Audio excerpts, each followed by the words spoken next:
আলহামদুলিল্লাহ, তোমাদের সবাইকে সাথে নিয়ে শুরু করছি আমার first blog. Welcome to my YouTube channel Roman আয়ানি।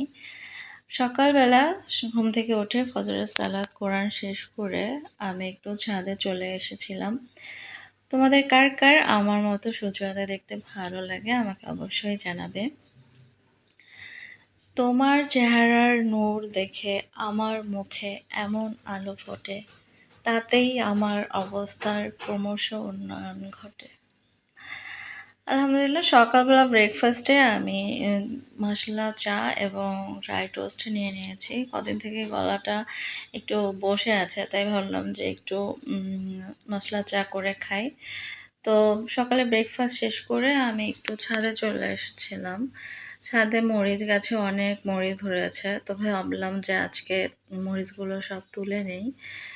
তো আমার এই গাছগুলো ছাদের বেসিক্যালি আমার হাজব্যান্ডই পরিচর্যা করে, ও গাড়ে যত্ন করে। তো মাশাল্লাহ আলহামদুলিল্লাহ, তো আমি ছাদ বাগানের থেকে মরিচগুলো তুলে নিয়ে আসলাম। মেয়ে আজকে আবদার করেছে আলুর চপ খাবে, তার জন্য আগে থেকে সেদ্ধ করে আলু মেখে রেখেছি এবং এর মধ্যে ছাদ বাগানের মরিচ কেটে দিলাম, ভাজা পেঁয়াজ, সব রকমের ভাজা মশলার গুঁড়ো, গরম মশলার গুঁড়ো, বিস্কিটের গুঁড়ো দিয়ে আমি আলুর চপের মাখাটা রেডি করে নিলাম এবং ব্যাটারের জন্য 2টো ডিম কর্নফ্লাওয়ার মেখে নিয়েছি।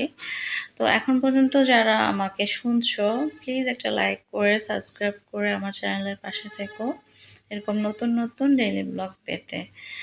তো আলু চপগুলো আমি ভেজে একে একে তুলে নেব। আর সাথে ছিল আজকে সাদা পোলাও, গরুর মাংস আলুর দিয়ে পাতলা ঝোল। তো আমি একে একে আলুর চপগুলো ভেজে তুলে নিচ্ছি, আর এদিকে মেয়ের জন্য একটা প্লেটিং করে নিচ্ছি।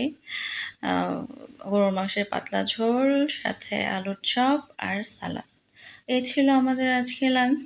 তো লাঞ্চ শেষ করে আমরা একটু ছাদে আসলাম। মেয়ে বাবার কাছে আবদার করছে যে আইসক্রিম খাবে।